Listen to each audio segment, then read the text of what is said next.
आज मानवाधिकार दिवस के अवसर पर राज्य मानवीय हक आयोग स्टेट ह्यूमन राइट्स कमीशन के द्वारा आयोजित इस कार्यक्रम में हमारे आयोग के चेयरमैन जस्टिस के तातेड़ जी, जस्टिस धर्माधिकारी जी, अपने मेंबर श्रीमान मौर्य जी और सैयद साहब तो हमेशा मुस्कराते हुए आते हैं, ऐसे दूसरे सदस्य श्रीमान सैयद साहब, यहाँ उपस्थित कानून और न्याय विभाग से जुड़े सभी बंधु भाइयों और यहाँ पर उपस्थित भाइयों और बहनों, मैं सबसे पहले तो जस्टिस तातेड़ साहब को बहुत बधाई देता हूँ कि सामान्य रूप से ये जो मानवाधिकार आयोग हैं या कोई और भी बहुत से आयोग हैं, अपना काम तो वो करते हैं, लेकिन वो क्या करते हैं किसी को पता ही नहीं चलता है।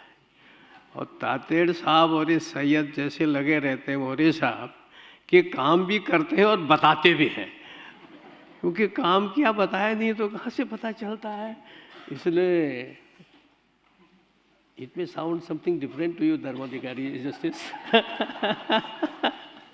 क्योंकि आप न्यायाधीश रहे हैं तो काम करके दिखाना, समझाना, लोगों के सामने आना, तो उससे एक नई जागृति आती है, समझ में आती है और उसके कारण से उस काम के परिणाम से लोग उससे जुड़ते हैं। और जब लोग जुड़ते हैं, नहीं तो लोग सोचते हैं कि भाई मानवाधिकार है और उसका जो चेयरमैन है वो तो कोई जस्टिस है। अब आप लोग जानते हैं, आप छोड़ो, मैं भी जस्टिस से मिलने में डरता हूँ, क्योंकि जस्टिस है ऐसा होता ना, इज इट सो? या वकील लोग नहीं डरते होंगे क्योंकि they are day to day with you, ये होता है क्योंकि उनके प्रति सम्मान है। एक सम्मान का भाव ऐसा रहता है कि लगता है कि थोड़ी दूरी, जैसे अभी आपने बताया ना कि राजभवन है, तो मानिए जैसे कि कोई ब्रिटिश राज चल रहा है तो दूरी रखना, क्या करना है। हमारे यहाँ के अधिकारी बड़े परेशान होते हैं, कहते हैं बिना हमारे पूछे तुम गवर्नर से मिल लिए। तो अभी जो परंपराएं हैं हर एक जगह की है, लेकिन जस्टिस तातेड़ और उनके साथियों ने ये एक अच्छा काम किया है और सबको साथ लेकर के, जैसा हमारे प्रधानमंत्री जी कहते हैं ना, सबका साथ, सबका विकास, सबका विश्वास, तो ये कुछ चीज़ें मौलिक चीज़ें हैं। और ये जो मानवाधिकार है जो 1948 में ये उन्होंने पास किया, हमारे संविधान में आदरणीय बाबा साहब अम्बेडकर जी के नेतृत्व में जो काम हुआ, इस पर बहुत जोर दिया गया है। और अब धीरे धीरे जो सभ्यता बढ़ रही है, जो विकास हो रहा है, उसे से ऐसा लगता है कि सभ्यता तो बढ़ रही है पर संस्कार घट रहे हैं। जो संस्कार आदमी के अंदर होने चाहिए, हम पढ़ रहे हैं, हम लिख रहे हैं, हम अच्छे एजुकेटेड बन रहे हैं, परंतु अच्छे एजुकेटेड, लिटरेट सब बनने के बाद भी हम अच्छे कल्चर्ड बन रहे हैं, हम अच्छे संस्कारित बन रहे हैं। दुर्भाग्य से ऐसा है नहीं। और इसके पीछे दुनिया में एक ही कारण है कि लोग एकदम पैसे के पीछे, संपत्ति के पीछे, धन कमाने के, बिल्डिंग खड़े करने के, फला करने के, इसके पीछे लगने लगे। और इसके कारण से जो मानवीय मूल्य है ना, जो ह्यूमन वैल्यूज हैं, वो ह्यूमन वैल्यूज घटती गई। वेस्ट ने बहुत प्रोग्रेस की, उस प्रोग्रेस के माध्यम से आज हमें बहुत सारी चीज़ें देख रहे हैं, उसको नकारा नहीं जा सकता है। और समय की मांग भी है, प्रोग्रेस है तो हमको भी प्रोग्रेस करनी पड़ेगी, बढ़ना है तो हमको भी आगे बढ़ना पड़ेगा।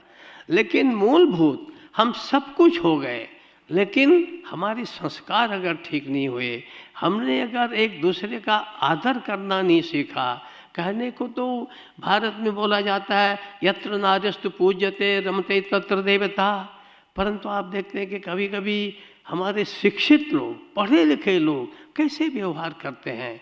ऐसा लगता है कि जैसे ये मनुष्य हैं या राक्षस हैं। बच्चों के साथ, युवतियों के साथ, या और भी जो कमज़ोर वर्ग है तो उनके साथ इस प्रकार का व्यवहार होता है।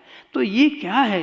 ये शायद पिछले 70-75 वर्षों में शिक्षा के अंदर जो हमको संस्कार देने चाहिए थे, मैं देखता हूँ, मैं ऋषिकेश, हरिद्वार, इन सब जगहों पर देखता हूँ, हजारों की संख्या में यूएस से, यूएसएसआर से, रसा से, जाने कहाँ कहाँ से कितनी युवतियाँ आती हैं, युवक आते हैं, आश्रमों में बैठे रहते हैं। अभी क्या है भाई, क्यों आते हो यहाँ? तो उनको क्या लगता है कि they need mental peace, they need some शांति चाहते हैं, और एक प्रकार से वो संस्कार सीखने आते हैं। तो दुर्भाग्य से हमारे देश में इस संस्कारों के, और दुनिया में, not only in our country, जो संस्कार पहले दिए जाते थे, है? अब ये साहब का नाम, जस्टिस साहब का नाम धर्माधिकारी है ना, तो आखिर धर्माधिकारी means it has got some meaning. यहाँ बिना मीनिंग का कोई शब्द नहीं होता है भारतवर्ष में। अगर भगत सिंह कहोगे तो बोलेगा हाँ कोई भक्ति करता होगा, भाई भले मैं करता हूँ या नहीं करता हूँ, तो उसका अर्थ होता है? तो धर्माधिकारी माने जो धर्म की बात है। धर्म माने कोई दाढ़ी रखना, कोई चुटिया रखना, कोई, दिस इज नॉट द धर्म, ये तो रिचुअल्स हैं। लेकिन हम किस प्रकार से एक दूसरे की चिंता करते हैं, केवल मनुष्य के नहीं, मनुष्य के साथ साथ पशु की भी चिंता करते हैं। पशु ही नहीं, हम पेड़ पौधे की भी चिंता करते हैं। पेड़ पौधे की नहीं, हम नदी और सरोवरों की भी चिंता करते हैं। ये जो चीज़ें हैं, ये वास्तव में जब थोड़ा सा संकेत जस्टिस धर्माधिकारी दे रहे थे, कर्तव्य। अब हमारे क्या कर्तव्य है ये तो हमें पता ही नहीं है। आजकल सब जो भी कहता है ये हमारा अधिकार है, हम अधिकार ले करके रहेंगे, सारी लड़ाई उसी पर आजकल होती है। लेकिन जो मनुष्य है, ये वास्तव में सारी महाभारत लिखने के बाद वेद व्यास जी कहते हैं, नहीं मानुषात श्रेष्ठ तरम ही किंचित, मनुष्य से श्रेष्ठ कोई नहीं है, मनुष्य श्रेष्ठ कोई नहीं है। बंगाली के कवि एक, वैसे तो बहुत सारा चीज़ ज्ञानेश्वर जी ने, संत ज्ञानेश्वर जी ने, तुकाराम जी ने, सारे संतों ने बहुत सारी चीज़ें कही हैं, पर वो हमारे बंगाल के एक संत हुए, उन्होंने कहा, सबार ऊपर मानुष भाई तहार ऊपर किछु नहीं। सबसे ऊपर मनुष्य है, उससे ऊपर कुछ नहीं है, क्योंकि भगवान ने सोचने की जो बुद्धि है और विवेक है, ये विवेक केवल और केवल मनुष्य को दिया है। और हम सब लोग दुर्भाग्य से अपने स्वार्थों में, अपने वासनाओं में उन चीज़ों को छोड़ते जाते हैं, और इसीलिए ऐसा लगता है कि आज हम भौतिक दृष्टि से प्रगति की ओर बढ़ रहे हैं, लेकिन हमारे जो नैतिक मूल्य हैं, हमारे जो एक प्रकार से कैसे गरीबों के भी दया धर्म को मूल है, ऐसा हमारे यहाँ कहा जाता है। अब कहाँ दया होती है?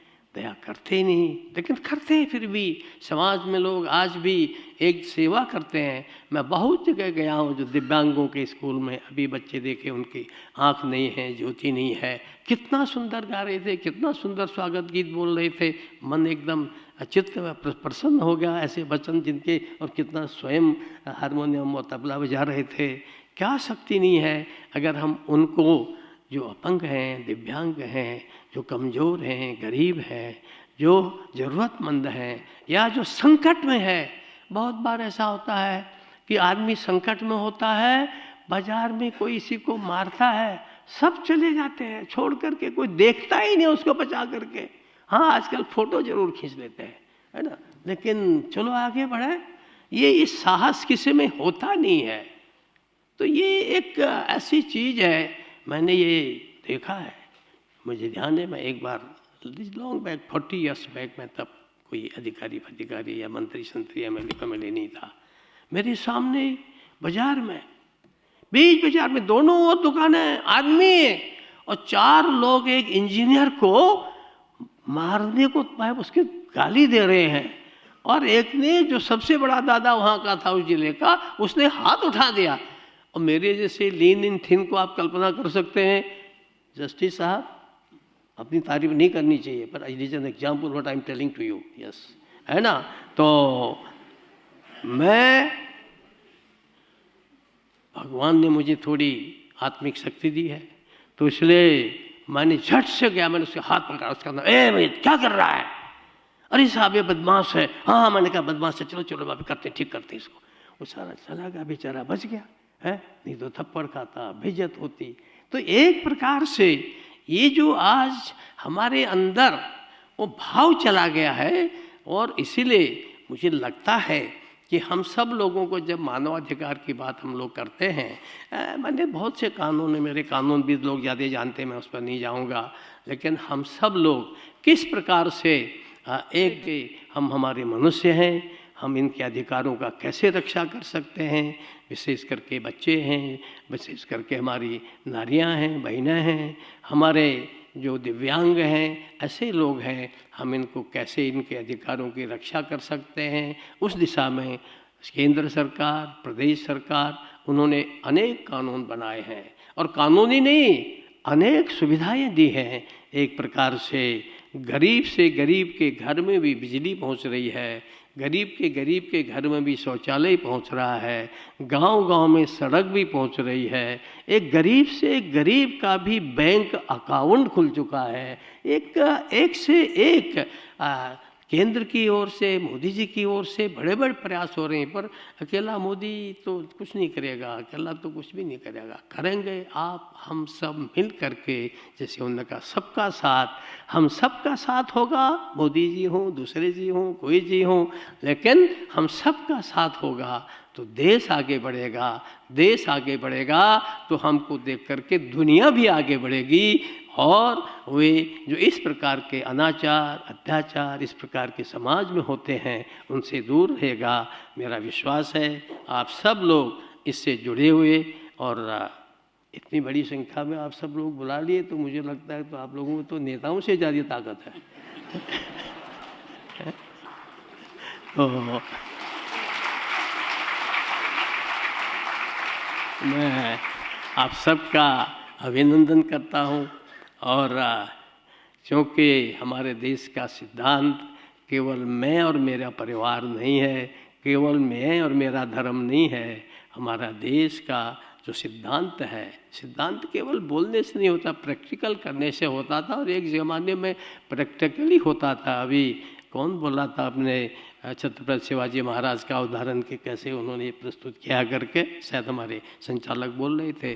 तो ये उदाहरण प्रस्तुत करने पड़ते हैं, और इसलिए इस देश में हमेशा ही हमारे जितने साधु संत हैं वे बोलते हैं सर्वे भवन्तु सुखिनः, सर्वे सन्तु निरामया, सर्वे भद्राणि पश्यन्तु, माँ कश्चित् दुःख भाग् भवेत्। जबकि इसके विपरीत पश्चिम में जो विचारधारा अत्याधुनिक कहलाती है, समाजवादी कहलाती है, कम्युनिस्ट कहते हैं, वो कहते हैं maximum good to maximum people. हमारा मैक्सिमम नहीं है, हमारा ऑल है, सर्वे भवन्तु सुखिनः, और सर्वे में हम सब मनुष्य ही नहीं और भी आते हैं। आप सब लोग इसी संकल्प के साथ यहाँ से जाएंगे। मैं जस्टिस तातेर साहब और सबका बहुत आभारी हूँ, क्योंकि एक प्रकार से मजदूर हो ना, अभी यहाँ आपके साथ चाय पीने का भी टाइम नहीं है, आप हो गए कि क्या गोसारी जी है, तो दूसरा भी कार्यक्रम है, लेकिन आप सब आगे पूरा कार्यक्रम आगे को पूरा करेंगे, और हम सब लोग भविष्य में सफल हों। जिस गति से हमारा राज्य का मानव अधिकार ये काम कर रहा है, मुझे लगता है हम सब लोग निश्चित रूप से लाभान्वित होंगे। और आपने अनेक जगहों पर कहा कि हमने इस प्रकार से काम किए हैं, निश्चित रूप से हम उसका लाभ उठाएंगे। और आप सबको भी मैं आवेदन करूंगा, निवेदन करूंगा कि हमारे मानवाधिकार जो आयोग है उससे अधिकतम लाभ जनता को दिलाने की कोशिश करें। इसी विनती के साथ बहुत बहुत धन्यवाद। जय हिंद, जय महाराष्ट्र। धन्यवाद सर। जैसे आपने कहा वसुधैव कुटुंबकम, ये जो हमारा भारत का ही विचार है, वही विचार मेरे ख्याल से ह्यूमन राइट्स को पूरे विश्व में आगे लेके जाएगा। अब इस कार्यक्रम के एक बहुत ही महत्वपूर्ण पड़ाव पे हम आ गए हैं। अब उसके बाद एक छोटा सा टी ब्रेक होगा, माननीय राज्यपाल जी को जाना है, तो ये सेशन हम एंड करेंगे राष्ट्रगान से। मैं आपको सबको विनती करता हूँ, please rise for the national anthem.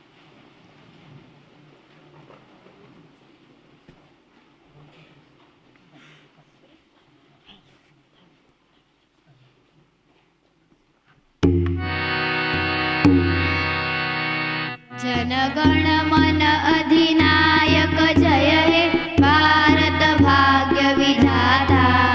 Punjab Sindhu Gujarat Maratha Dravid Utkal बंग। विंध्य हिमाचल यमुना गंगा उच्छल जलधि तरंग। तव शुभ नामे जागे, तव शुभ आशीष मागे। गाहे तव जय गाथा, जनगण मंगलदायक जय हे भारत भाग्य विधाता। जय हे जय हे जय हे, जय जय जय जय हे। भारत माता की। आपण टाळ्या वाजवून त्यांचं स्वागत करूया।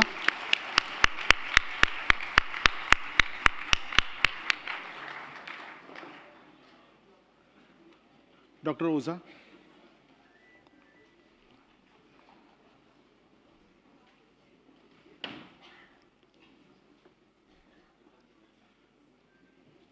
पहिल्या सत्रामध्ये आपण सर्वांनी माननीय राज्यपाल महोदयांचं सुद्धा भाषण ऐकलं होतं आणि खरोखरच आता आपल्या सगळ्यांचीच अशी धारणा झालेली आहे की मानवी हक्क हा एक दिवसापुरताच एक कार्यक्रम असू शकत नाही, तर त्यासाठी प्रयत्न हे सतत केले पाहिजेत।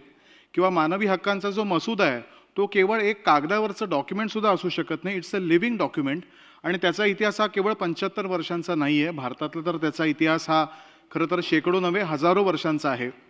तर ही जी सगळी चळवळ आहे ती आपल्याला पुढे न्यायची आहे आणि जो पददलित आहे, शोषित आहे, त्याच्यातला अगदी शेवटचा जो घटक आहे त्याच्याही मानवी हक्कांची अजिबात पायमल्ली होणार नाही, याच्यासाठी आपण नेमके काय प्रयत्न करायला हवेत, याच्यासाठी मला वाटतं आता एक प्रकारचं स्कॉलरली अकॅडमिक आणि तरीसुद्धा वस्तुस्थितीशी सुसंगत असं एक डिस्कशन करण्यासाठी आता या मंचावरती आपले प्रमुख पाहुणे, आपल्या प्रमुख वक्त्या आणि महाराष्ट्र राज्य मानवी हक्क आयोगाचे सचिव हे विराजमान झालेले आहेत। आपण या सेशनला सुरुवात करूया। सर्वप्रथम डॉक्टर रश्मी ओझा या मार्गदर्शन करणार आहेत। मी आपल्या सगळ्यांना विनंती करेन की तुमच्या मनात जे काही प्रश्न असतील, तुम्हाला काही सूचना द्यायच्या असतील तर तुम्ही त्या कागदावर लिहिल्या तरी हरकत नाही। आपले जे स्वयंसेवक आहेत त्या सूचनांच्या किंवा प्रश्नाच्या खाली तुमचं नाव लिहा आणि मग ते स्वयंसेवक तुमच्याकडून गोळा करतील आणि त्यातले काही प्रश्न आपण घेऊ आणि ज्यांना प्रत्यक्ष बोलायचं त्यांना प्रत्यक्ष बोलण्याची संधीसुद्धा शेवटी देऊ। पण जस्टिस धर्माधिकारी साहेबांची तर खूप मनापासून अशी इच्छा आहे की आताचं जे सेशन आहे ते केवळ भाषण आणि लोकांनी ऐकणं असं न होता इंटरॅक्टिव्ह स्वरूपाचं व्हावं आणि लोकांकडून जास्तीत जास्त स्वरूपामध्ये प्रश्न यावेत, सूचना याव्यात, त्यांच्या काही रिफ्लेक्शन्स असतील तर ती यावीत। तर मी सगळ्या विद्यार्थ्यांना आणि सगळ्या मान्यवरांना विनंती करीन की तुमच्या मनात जे काही विचार येत आहेत ते कागदावर लिहून तुमचं नाव त्याच्याखाली लिहून आमच्या स्वयंसेवकांकडे द्या आणि आपण त्याचाही या कार्यक्रमामध्ये नक्कीच समावेश करू। डॉक्टर रश्मी ओझा यांचा मी आता परिचय करून देतो। अनेक विद्यार्थ्यांमध्ये लोकप्रिय प्राध्यापक अशी त्यांची मुळात ओळख आहेच आणि she is the first master of law degree from the university of Mumbai. Then she pursued her post graduation from the diploma of human rights from Mumbai and then she also did a doctorate in the topic of human rights and gender inequalities in India. So I'm sure all of you will agree that she is one of the most appropriate speaker for the session today. She is currently the principal of Chembur, Karnataka College of Law, Chembur, and she is also the in-charge professor of Chief Justice M.C. Chagla chair established by the Department of Law, University of Mumbai. That's her academic side, but she has also practiced as an advocate and senior central government counsel for about 12 years, that is period 1988 to 2000, and was simultaneously teaching various law subjects at KC Law College in Mumbai. She has traveled extensively and participated in several seminars right from France, Sweden, Beijing. In Sweden, she presented before the members of the United Nations. She is also the chairperson of the NGO Human Rights Action Group India. She is also the life member of the jurist wing of Brahma Kumaris. I request Dr. Ojha to kindly deliver her address.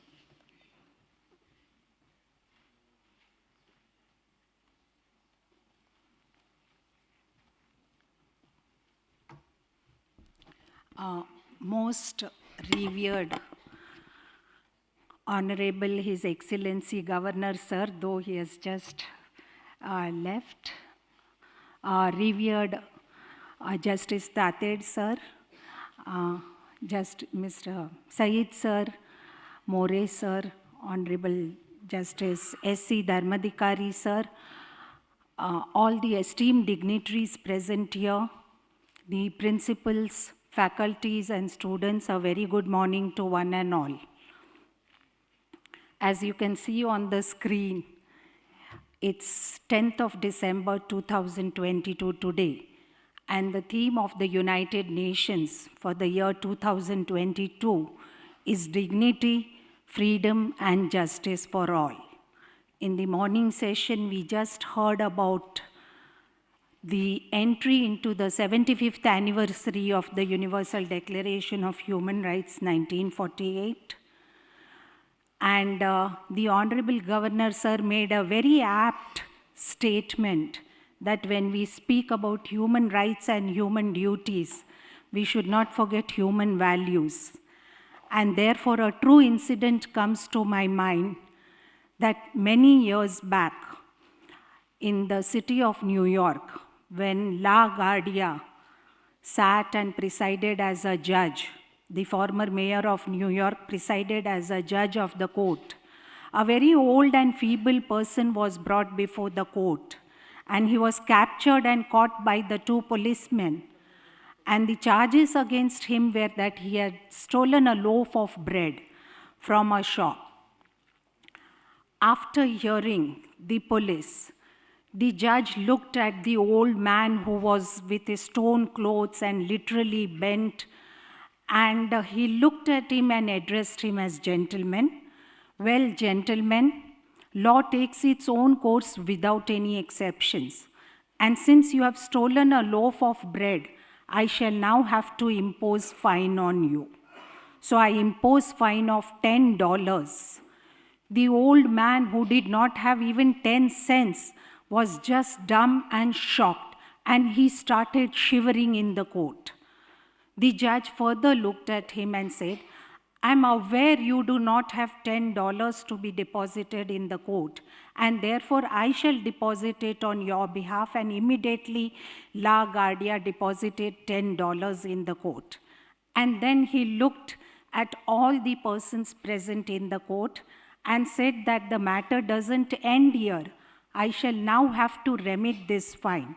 I impose a fine of 50 cents on each one of you present in the court for living in such a town where an old and a feeble person has no other option but to steal a loaf of bread for his survival and for survival of his family. Probably I felt that this is the most apt example when we look into and when we introspect into the theme for the year 2000, that's dignity, freedom, and justice for all.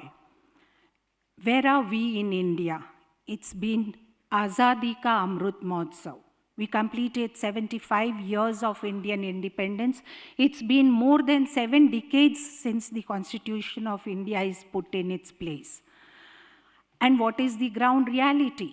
Today at this juncture, if I have to ask myself, or if I have to ask any one of you, how independent, humane, and dignified life do we live?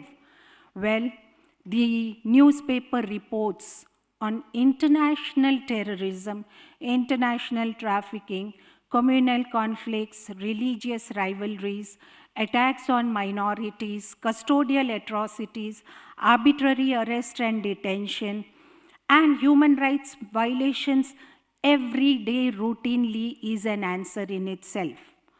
Ages back, when the great Sikandar conquered and captured King Puru, he imprisoned the king and asked him, "Tell me, how should I behave with you?" And very proudly did King Puru say that so what if I am imprisoned? Behave with me like a king only. I still continue to be a king. Does the same position prevail today? More often than yes, the answer would be no. So, what is the test of a civilized nation? The quality of a nation's civilization can largely be measured by the respect a state gives to its citizen towards protection and promotion of human rights and the method, the mechanisms it sets up for enforcement of these rights. And we have in Maharashtra, I'm proud to say, a very efficient mechanism by way of the Maharashtra State Human Rights Commissions. There are still states who do not have the State Human Rights Commission and they are not full-fledged operative.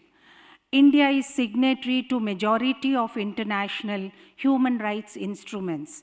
Our Constitution of India has within the 4 broad compartments the preamble, fundamental rights, directive principles of state policy and fundamental duties, expressed its commitment towards protection and promotion of human rights.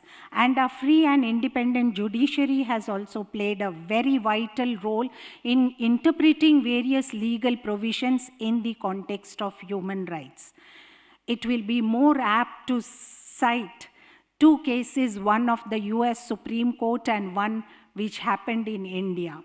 The US Supreme Court, Brown versus Board of Education, a famous case where the court was shocked to see, and when the matter was challenged as ultra vires the Supreme US Constitution, that a dark little Negro girl was made to sit in the corner of the classroom and was not permitted to meet the fair skin and mingle with the fair skinned children.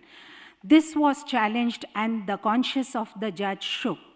And for the first time in the history of the US Constitution, the Honorable Judge Justice Earl Warren defined equality, stating that there can't be inequalities on the basis of color of the skin or what we term as racial discrimination. Today is the most apt day when I feel that I must place before the young law students the famous emergency case, ADM Jabalpur case, famously known as even the habeas corpus case. And it's all hats off to the sole dissenting judge, late Justice H.R. Khanna, because the majority of the judges who were in majority, including the senior most judge, Honorable late Justice P.N. Bhagwati sir, he regretted for the decision siding the majority, and he made an open press statement saying that today if I were to sit on the same bench, well, my support would have been to the dissenting judge, Justice H.R. Khanna. I feel these are the best examples, and by the Constituent Assembly, the drafting committee of the Indian Constitution were highly inspired by the goals of this document, the Universal Declaration of Human Rights, the Promotion and Protection of Human Rights of 1948. A very close scrutiny of these 2 documents, there's just a gap of 2 years, reveals a lot of identity. The very first, the preamble, before the very first article of the Universal Declaration of Human Rights states that whereas recognition of inherent dignity of equal and inalienable rights for all members of the human community is the foundation of justice, freedom, and peace in the world. And the very first article of UDHR begins with the sentence that all human beings. So no wonder when we say it's universal, inalienable, and integral part of a human being. All human beings are born free and equal in dignity and rights. They are endowed with reasons and conscience, and therefore should act towards one another in the spirit of brotherhood. The 2 set of rights, be it within the UDHR or be it within the Constitution, liberty-oriented right and security-oriented rights, negative rights and positive rights. So what is it? When the UDHR first was adopted by the UN General Assembly on the 10th of December 1948, few of the rights that I'll be enumerating, which falls under the civil and political rights and which are the first generation rights as such, are the right to life, liberty, and security of a person, There's a right against slavery and servitude. There's a right against torture and other cruel or inhuman degrading treatment or punishment. There's a right to be presumed innocent till held guilty by competent court of law. There's a right to fair trial, both civil and criminal. There is a right to be protected from unlawful arrest and detention. There is a right to live, mingle with people, freedom of speech, expression, live your country, return to your own country of origin, and also seek asylum from persecution.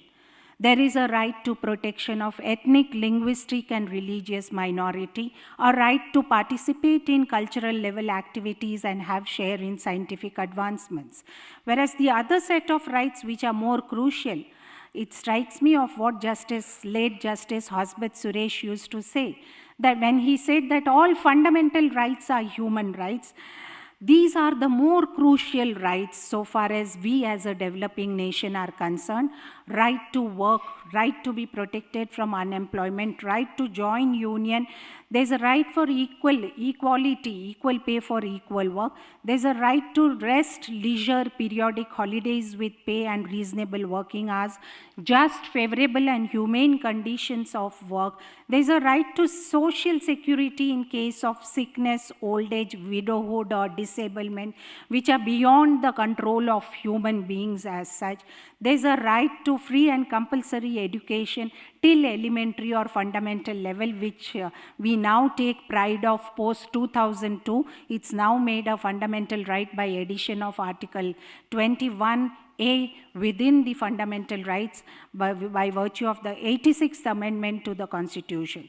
Then there is a right to participate in cultural level activities and have share in scientific advancements. Well, if this be so, and if this is what I still remember with regard to emergency case, we have known number of cases, and I'm sure when we open up our newspapers, we read every day about some or the other incident which shakes our conscience when it comes to human rights violation. So as Sir rightly said, should 10th of December every year only be remembered as the World Human Rights Day? The latest development I would like to place before you all, the latest development of 2022 with regard to India. It was as late as November 2022. I'm sure many of you all are aware of that 25th of November, we celebrate 26th November as the Constitution Day, but 25th of November is marked as the International Day for Elimination of all forms of violence against women. And the UN Secretary General, Antonio Guterres, made a very significant statement saying that, well, it's the most pervasive form. Violence against women and girls is the most pervasive form of human rights violations. Every 11 minutes, I'm not talking of India, it's across the globe, every 11 minutes, a woman or a girl is killed by intimate partners, life partners, or some of the family members, and I think it should be a matter of serious concern for all of us. It was on 10th of November 2022, just about few days back from now, just about a month back from now, the Human Rights Council, when the reports of the nation states was being presented before the Human Rights Council, the Universal Periodic Review Report, about 14 states' reports were presented, India being one of them.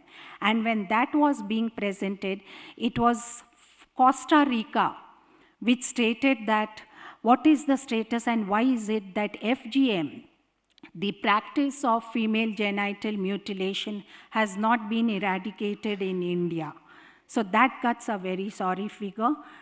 Within that, with the same Human Rights Council, when the reports were produced, it was about 29 states which asked India to immediately ratify the Convention Against Torture of 1984. So you can imagine when we say that, okay, it's the largest democracy, Indian constitution is one of the best and the largest constitution. I remember having interacted with the UN Torture Committee member, Dr. B.N. Sorensen.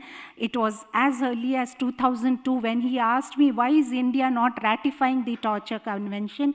I couldn't let down my country anyway, when it comes to. So I said, well, we have the best of best constitution, we have the best of best domestic or municipal laws taking care of human rights and civil liberties of all persons. But this is a matter of concern, and I'm sure as teachers, as social activists, as students, all of us need to be concerned that 29 countries asked India to ratify the Torture Convention. We signed it as early as 1997. Today, 2022, we have still not ratified the Convention Against Torture and Other Cruel or Inhuman Degrading Treatment or Punishment of 1984. It was in the year 2010 that the Union government had laid a bill against torture, prevention from torture, of 2010 before the parliament, but significantly it did not meet or it did not comply with the United Nations standard, and therefore it was not through. It is about 17 countries which asked India in the very same Human Rights Council meeting when our periodic report was, Universal Periodic Review report was being examined, that why is it that India has not ratified the second optional protocol to the International Covenant on Civil and Political Rights.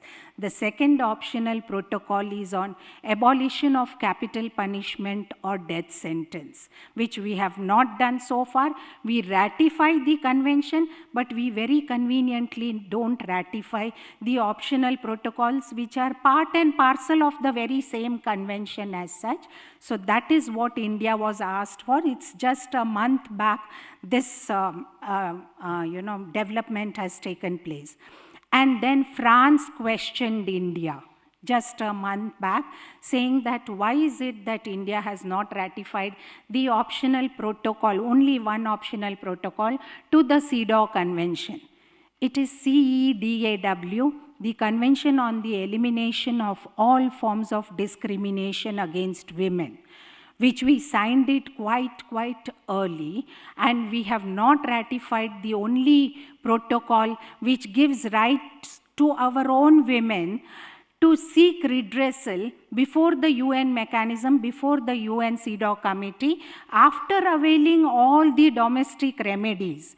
But well, India feels, no, we will not ratify this optional protocol, so till date it's not done. The very same country, France, also said that there is a dire need to eliminate all forms of caste discrimination, because I think at the UN level, there is an outside monitoring mechanism.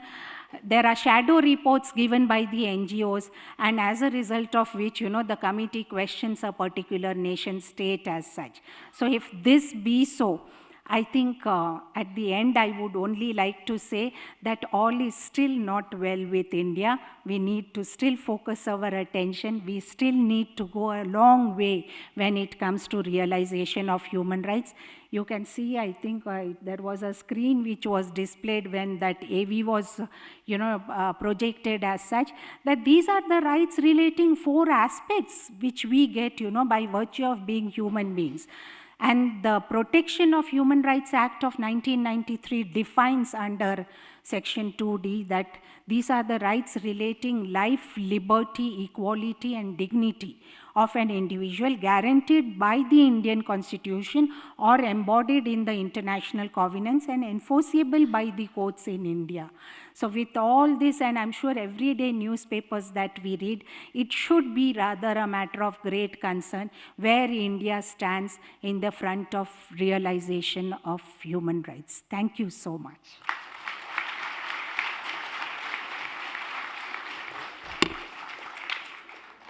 Thank you very much madam. मला असं वाटतं doctor ओझा यांनी हा जो संपूर्ण इतिहास आहे त्याचा अगदी अतिशय थोडक्यात आढावा घेतला आणि जाता जाता एक थोडासा मला असं वाटतं आपल्या सगळ्यांना एक स्वतःशीच विचार करायचं एक प्रवृत्त करणारा सुद्धा असा काही संदेश त्या देऊन गेलेत की सगळं छान आहे आणि आपण देश प्रगतीपथावरती जात जरी असला तरी काही बाबतीत सुधारणा करायला वाव आहे, अजूनही वाव आहे आणि मला खात्री आहे की आपण सगळेजण मिळून या सुधारणांच्या दिशेने सुद्धा अधिक वेगाने पुढे जाऊ. आता मी यानंतर न्यायमूर्ती धर्माधिकारी सरांना विनंती करतो की त्यांनी आपले विचार मांडावेत. Sir.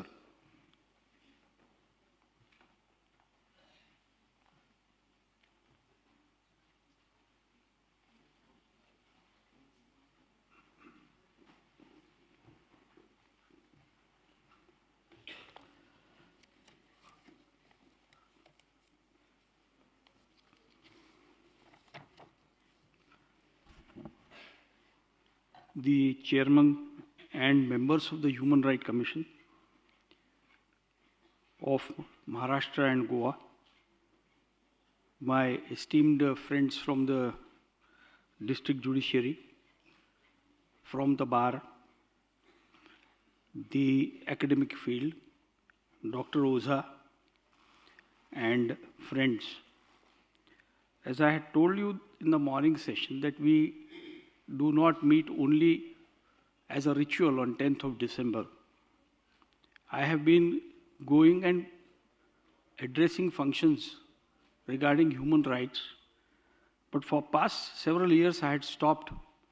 I said if this is going to be a ritual, as we do all the time, rituals and practices minus religion, minus spirituality. Similarly, all these are rituals, celebrations. This can hardly be a celebration. This is a time of introspection. If we go on 10th December 1948 and the journey till 2023, you will realize that there is no progression in the true sense.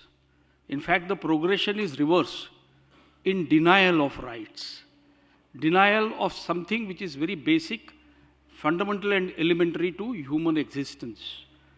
As human beings, just see the definition of the term human rights. When even the lawmakers, they thought that this definition has to fit in because we want to make an act. I thought on occasions that even insertion of such a definition or making of the legislation itself was some sort of a ritual.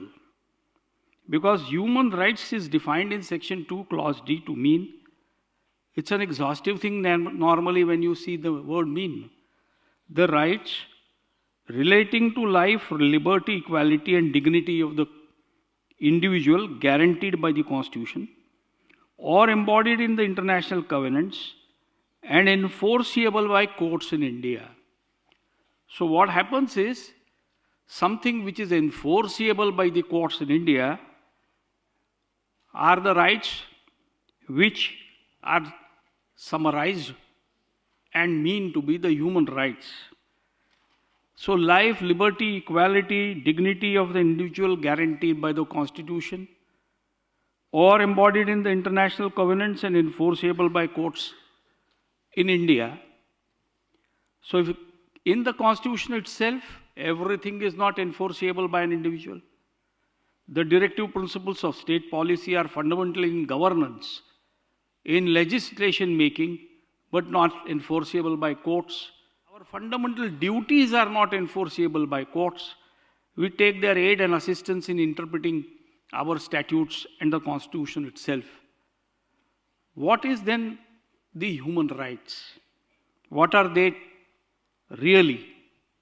And to my mind, when we say that you enjoy human rights, it is that which makes you human. It is that which enables you to term yourself as a human being. It is that which makes you humane. It is that which makes your existence meaningful and purposeful. When you live, mere survival, even animals survive, as the Supreme Court say. Human beings have to live. If they have to live, dignity, self-respect must come to them, irrespective of their gender, economic or social status. Everything that is embodied or codified and beyond that are human rights. Just see, if you are living has to be with dignity, then as friends who are studying and who are parts of the hostel, and something was shown in the morning, anti-ragging is an assurance or guarantee of human rights. Everything at an institution, whether it is an educational, cultural, you take everything, including justice delivery system, there are occasions when human rights are denied. If access to justice is a human right, presumption of innocence is a human right, presumption of a right in property is a human right by virtue of Article 300A, then everything that is denied to you as part and parcel of your existence would amount to violation or breach of the guarantee. It is the convention which got embodied, which got inserted, which got engrafted, and which has been read into our laws. So our living goes until something is done by UN or some institution abroad, we import it into India, we do not follow it. Though thinking is our own, though it occurs to us essentially first, then everybody, the realization comes the last or the least. That is our story or journey as far as human rights is concerned. We don't bother about, when we grow up, we don't bother about children's rights. We don't bother about the rights of a girl child. What is embodied in Article 23 and 24 is most forgotten. It is a guarantee against what do you call begar, forced labor. We have seen child labor in plenty. Every time we see something like this, we take a pledge. We vow not to allow it further. But it goes on and on. And that is why we find that human rights commissions also are now being burdened and rather overburdened like courts with complaints, with the request to initiate suo motu action. Else we will not improve at all.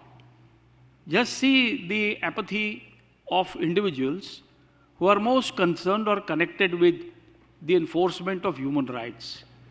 The denial of human rights and their enforcement essentially is against the state. You will not find the presence of state officials in such functions. They are conspicuous by their absence. The star are the police. They will not be there. They won't be willing to introspect always. Then comes every wing of the state, every organ of the state, every department of the state, everyone concerned with somebody's, you see, education, health, culture, social welfare, you will find everybody denying the rights to them. It is not just the state or police, it is individuals who also do this, and in plenty. As parents, as guardians, as what we call grandchildren, we deny the children, the senior citizens, our grandparents, our parents, their basic rights. This list is unending. What do we do now? We at least resolve to think and think together. My coming and telling you, addressing you is not going to be useful at all. It will be forgotten after a nice, sumptuous lunch by all of you. I am sure. It must go beyond that. And how would it go but for your participation? See, life assured of dignity, self-respect, reputation, free from exploitation of all kinds, no deprivation, neglect, insult, injustice, freedom from all evils affecting and touching our existence as human beings. That is how one can sum up human rights. They can't be just codified, restricted, and to be embodied and taken as embodied only in constitution and laws. Professor Oza gave you the list of other rights which flow from statutes. And she gave the instance of how Justice Suresh would sum them up. Of course, Justice Suresh was known for all this. But where do the rights and they come from? They are enjoyed by a section of the society. One has to go through that to experience, to get real life experiences of denials. To be a worker is not to be a slave. To be an industrial labor is not slavery, is not exploitation.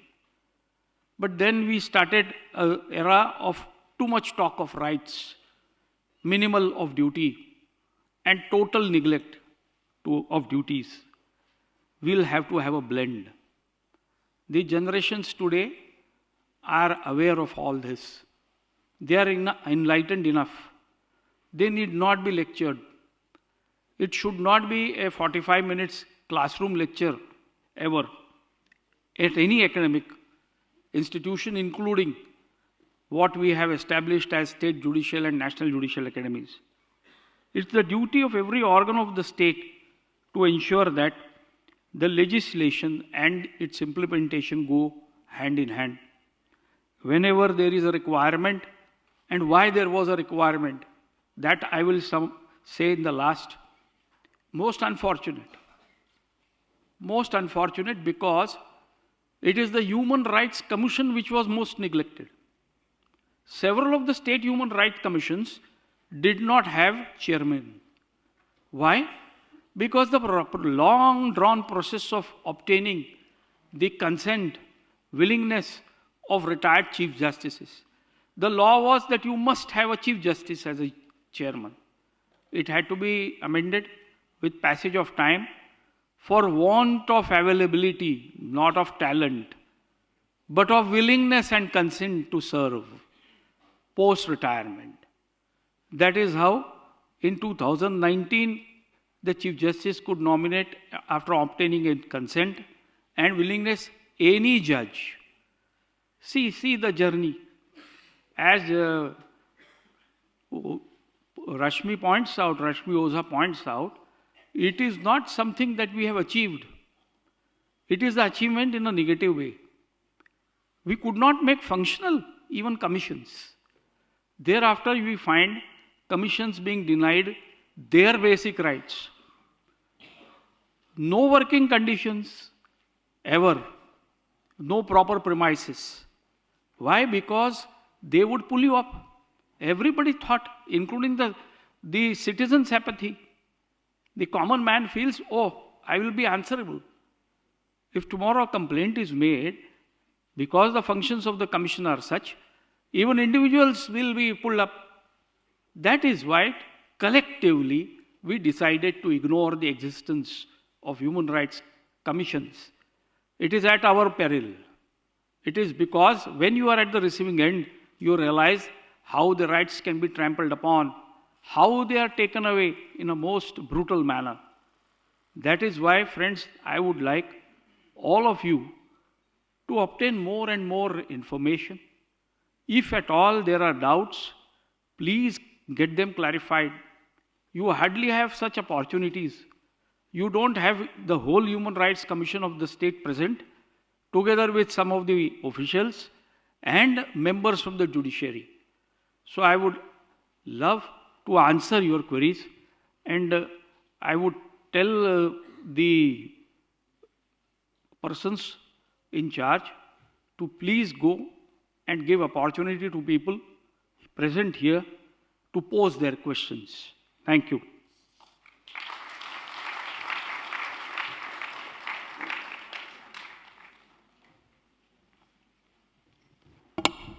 Thank you very much sir.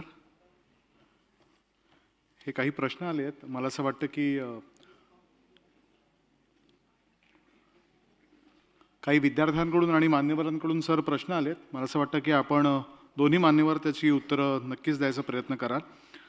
हा प्रश्न विचारला आहे आशुतोष बाळू Thackeray, doctor Ambedkar विधी महाविद्यालय. त्यांचं असं म्हणणं आहे की आता 21व्या शतकामध्ये सुद्धा महिलांवरील अत्याचाराचं प्रमाण तितकंसं कमी झालेलं नाही आहे, पण एका दुसऱ्या छोट्या गोष्टीकडे ते लक्ष वेधू इच्छितात. परंतु महिलांना दिलेल्या विशेष अधिकारांचा काही क्रमांक काय होईना पण गैरवापर करत पुरुषांच्या अधिकारांच्या म्हणजे पुरुषांचे जे मूलभूत अधिकार आहेत त्यांची पायमल्ली होते असंही काही जण म्हणतात. तर पुरुषाचं खच्चीकरण होऊ नये याच्यासाठी काही वेगळा कायदा करायची गरज आहे का, काय सांगा?